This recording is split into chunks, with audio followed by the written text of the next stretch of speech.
di sebelah kiri ada trafo. Nah, di sini yang penting adalah penambahan diode Zener 15 volt.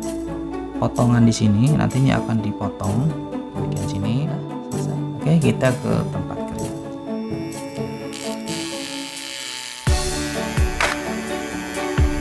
Sehingga aman ketika nanti kita pasang part-partnya.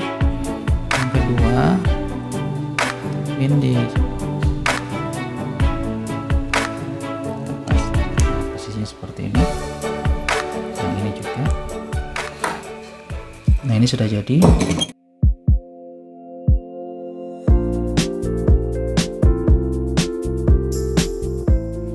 Halo YouTube, apa kabarnya hari ini? Semoga kabar teman-teman dalam keadaan sehat, baik-baik saja dan selalu berbahagia. Amin. Nah, di kesempatan kali ini saya ingin berbagi tutorial sederhana, yaitu bagaimana cara menggabungkan dua power supply. Yang satu ini adalah power supply utama, yaitu untuk power amplifiernya, sedangkan yang satu ini adalah power supply untuk aksesoris, misalnya untuk tone control. Nah, kita akan buat lebih simpel lagi dengan menggunakan PCB universal seperti ini, sehingga nanti bentuknya menjadi lebih ramping, lebih simpel dan lebih mudah untuk dimasukkan ke dalam box amplifier. Bagaimana proses pembuatannya? Kita simak videonya. Untuk mendengarkan musik pada genre tertentu hanya menggunakan power amplifier seperti ini saja terkadang tidaklah cukup. Karena apa? Karena di sini tidak ada potensiometer untuk bisa menambah bass, mid maupun nada tinggi, sehingga kita akan susah untuk mendapatkan suara dengan kualitas yang kita inginkan. Nah, untuk itulah kita bisa tambahkan aksesoris tambahan berupa parametrik misalnya, atau crossover aktif, DLMS, atau yang paling sederhana yang banyak digunakan orang adalah tone control aktif seperti ini. Kenapa banyak digunakan? Karena memang harganya murah, kemudian pemasangannya juga mudah. Tetapi jika kita memutuskan untuk menambahkan aksesoris ini atau tone control ini, kita harus menyediakan supply tambahan agar ini bisa bekerja. Karena apa? Karena supply dari power amplifier biasanya tegangannya tinggi, sedangkan untuk tone control ini biasanya 12-15 saja. Penambahannya tergantung dari jenis tone control yang kita pakai. Misalnya untuk BFET ini, di sini sudah ada rangkaian PSU-nya, sehingga kita hanya menambahkan kabel ke tegangan sekunder dari trafo, sudah jadi seperti itu. Atau menggunakan trafo yang lain yang ukurannya lebih kecil ampernya, misalnya setengah ampere atau 1 ampere, itu juga bisa. Karena jika kita sambungkan langsung ke trafo utama, biasanya potensi dengungnya lebih besar. Nah, lain halnya kalau kita menggunakan tone control seperti ini. Di sini belum ada sama sekali rangkaian catu dayanya, sehingga kita tidak bisa langsung dari output sekunder di trafo ini, tapi perlu rangkaian lagi seperti ini. Oke. Nah, di kesempatan kali ini saya ingin membuat sendiri. Jadi hasilnya nanti merupakan gabungan dari power supply utama dengan power supply untuk tambahan aksesoris. Nah, dengan cara kita buat sendiri di PCB universal ini. Nah, untuk skemanya bisa dilihat di Google, sangat banyak. Dan kali ini saya hanya menggunakan yang sederhana, ya ini alatnya. Saya menggunakan beberapa part saja. Yang pertama adalah elko, di sini ada 4. Ya, kemudian diode sisir. Ini ada 2 buah kapasitor atau elko 100 mikrofarad. Ada 2 buah kapasitor nonpolar 100N atau 104. Ada resistor dengan ukuran 2K2 atau 2,2 kilo ohm. Dan diode Zener 15 volt, bisa juga menggunakan 12 volt. Bagaimana caranya? Kita awali dari pembuatan skema. Nah, inilah skema yang saya pakai pada proyek kali ini. Nah, kita akan lihat jalurnya. Dari sebelah kiri ada trafo, kemudian ambil outputnya, terserah sesuai dengan kebutuhan kita. kemudian kita gunakan diode sisir supaya lebih tipis ramping gitu. Nah, kemudian baru masuk ke elko, dan ini PSU utamanya untuk power positif, ini negatif, ini CT-nya. Nah, kita turunkan dengan menggunakan 2K2 2 watt untuk power supply tone control. Nah, di sini yang penting adalah penambahan diode Zener 15 volt atau 12 volt juga bisa, dan penambahan elko 100 mikrofarad dan non polar 100N. Nah, ini seperti ini. Nanti saya screenshot agar lebih jelas lagi. Nah, setelah kita gambar seperti ini, selanjutnya adalah menggambar layoutnya, karena layout dengan skema agak berbeda. Yang diperhatikan di sini adalah memilih bagian yang akan dipotong ya, pada anggaplah ini adalah papan PCB tembaga ya. Nah, di sini ini tidak boleh nyambung, jadi kita beri potongan di sini. Nanti ini akan dipotong bagian sini. Kemudian ini terpisah, berarti dipotong juga di sini. Ini juga kita potong, ini juga dipotong. Jadi yang saya garis ini adalah yang nanti akan dipotong.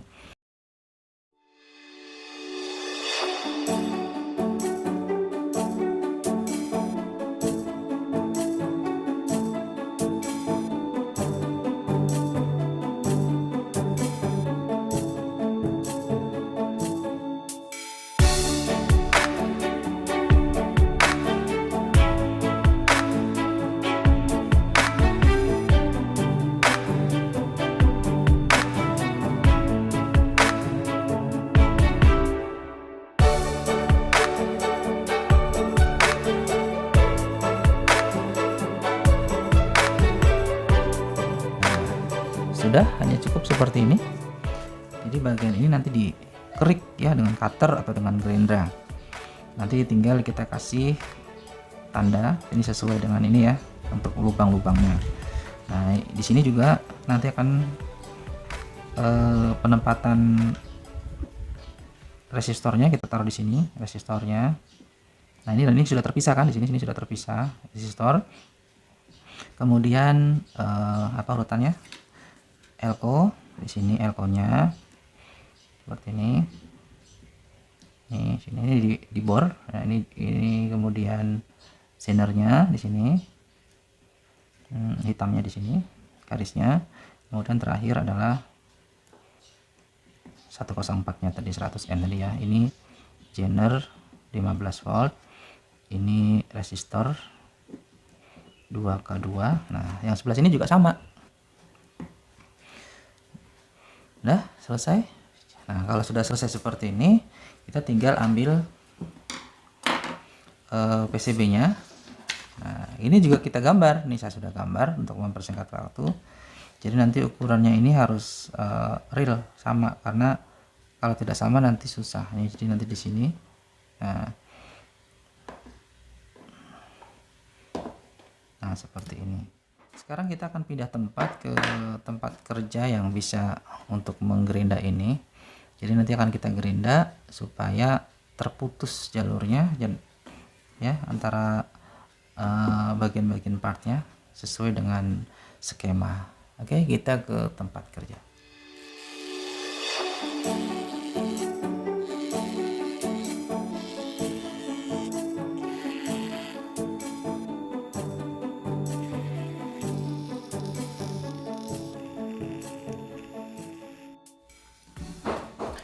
Ini adalah hasil akhirnya setelah saya rapikan seperti ini. Nah, kemudian kita pastikan jalurnya, kita terawang seperti ini. Pastikan jalurnya tidak ada yang konslet sehingga aman ketika nanti kita pasang part-partnya. Nah, jika sudah yakin, sekarang kita mulai pasang part-partnya dengan melihat skema yang ada. Kita pasang yang agak susah dulu, yaitu elko. Perhatikan partnya, arah-arahnya juga kita perhatikan. Pertama seperti ini,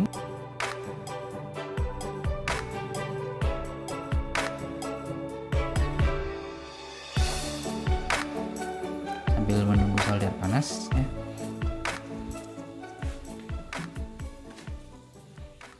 Kita solder satu-satu.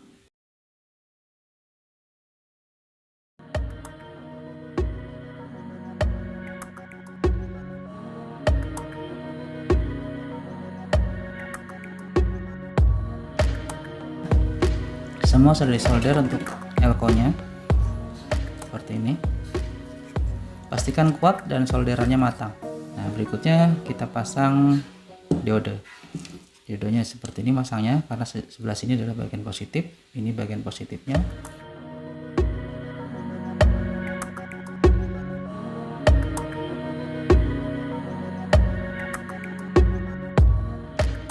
Nah, sekarang selanjutnya adalah resistornya.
Nah, ini sudah jadi seperti ini hasil akhirnya.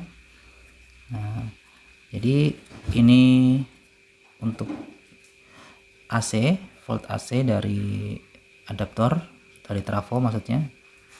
Nah, kemudian bagian ini adalah positif, ini negatif. Ini positif untuk 15 volt, ini negatif untuk 15 volt. Sedangkan ini CT-nya. Kita tambahkan timah untuk CT.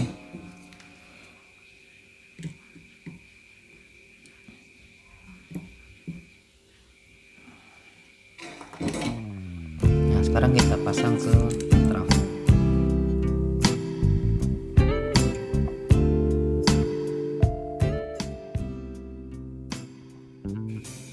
Nah, ini sudah bisa kita coba ya, kita tes. Saya menggunakan 25 volt. Nanti kita tes di sini berapa keluarnya. Seperti ini. Sekarang saatnya kita ngetes tegangan. Nah, ini skala di AC 200 volt. Kita akan cek tegangan dari trafo, tegangan AC.